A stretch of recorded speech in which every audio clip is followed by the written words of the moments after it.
আজ আমি তোমাদের সাথে শেয়ার করব নরম ফুলকো ফুলকো ওটসের লুচি। এটি খেতে দারুণ লাগে আর পুষ্টিকরও বটে। আমি একটা ছিঁড়েও দেখিয়ে দিচ্ছি, দেখো কেমন হয়েছে, একদম ফুলকো ফুলকো হয়েছে। তবে চলো বন্ধুরা দেখে নিই কীভাবে বানালাম। তো এর জন্য প্রথমে আমি 2 কাপ মতন ওটস নিয়েছি। এটা ভালোভাবে গুঁড়ো করে নেব, একদম ফাইন পেস্ট করে নিতে হবে। তো ফাইন একটা পেস্ট করে নিয়েছি।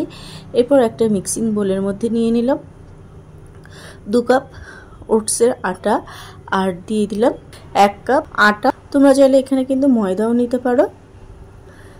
আটাটা নিলে এখানে কিন্তু বাইন্ডিংয়ের কাজ করবে আর খেতেও ভালো লাগবে। আর দিয়ে দিলাম 1 চামচ লবণ স্বাদ মতো আর 1 চামচ জোয়ান। এবার সমস্ত উপকরণগুলোকে একটু ভালো করে মেখে নেব, ভালো করে মিশিয়ে নেব। তো এগুলো মিশানো হয়ে গেছে। এরপর অল্প অল্প জল দিয়ে একটা সুন্দর নরম ডো তৈরি করে নিতে হবে।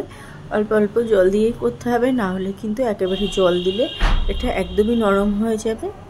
এবার অল্প অল্প জল দিয়ে আমি ডোটা রেডি করে নেব। তো ডোটা রেডি হয়ে গেছে, দেখো কত সুন্দর হয়েছে, সফট অ্যান্ড নরম। এবার এটাকে আমি ঢাকা দিয়ে 30 মিনিট মতো রেস্টে দেবো। তাহলে রেস্টে দিলে আটাটা একদম নরম হয় আর লুচিগুলোও দারুণভাবে ফুলবে। তো আধ ঘন্টা পরে দেখুন লেচিটা এরকম হয়েছে। এর থেকে আমি ছোট ছোট লেচি কেটে নেব, যেরকম লুচি বানাতে হয় সেরকম লেচিগুলো কেটে নেব। তো লেচিগুলো আমার কাটা হয়ে গেছে। এবার তেল দিয়ে আমি লুচিগুলো বেলে নেব। একটু সাইডে ফেটে ফেটে গেলেও কোনো ব্যাপার নেই, এগুলো একদম ফুলকোভাবে ফুলবে। তো এরকমভাবে সমস্ত লুচিগুলো আমি বেলে নিয়েছি। এদিকে একটা কড়াইতে আমি সাদা তেল গরম করতে বসিয়েছিলাম, তেলটা গরম হয়ে গেছে। এবার লুচিটা দিয়ে দিলাম। এবার লুচিটা এদিক ওদিক উল্টে পাল্টে একদম ফুলকো ফুলকোভাবে ভেজে নিতে হবে।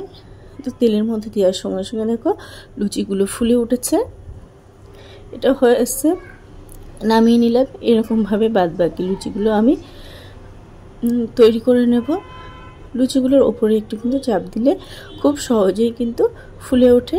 তো এরকমভাবে আমি বাদ বাকি লুচিগুলো ছেঁকে নিয়েছি। তো দেখো একদম সফট হয়েছে আর ফুলকো ফুলকো হয়েছে, এটি খেতে দারুণ লাগে।